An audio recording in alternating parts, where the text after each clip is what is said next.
Kristen Johnson spoke to state officials about what's being done to make sure everyone who needs a test can get one.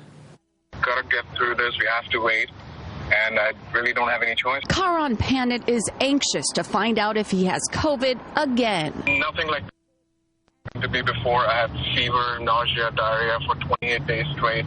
And even now I'm not 100%. Speaking to us from a safe distance across the street, Pandit told us how he suffered from the coronavirus back in April.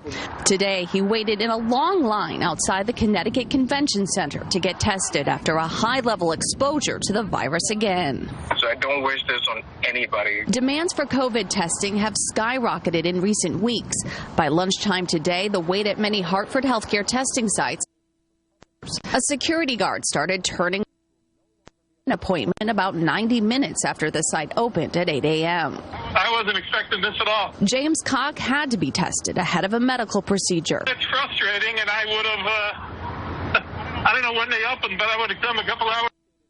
Hartford Healthcare tells us it still has enough capacity to administer thousands of tests per day, with a turnaround time for results of 40 hours.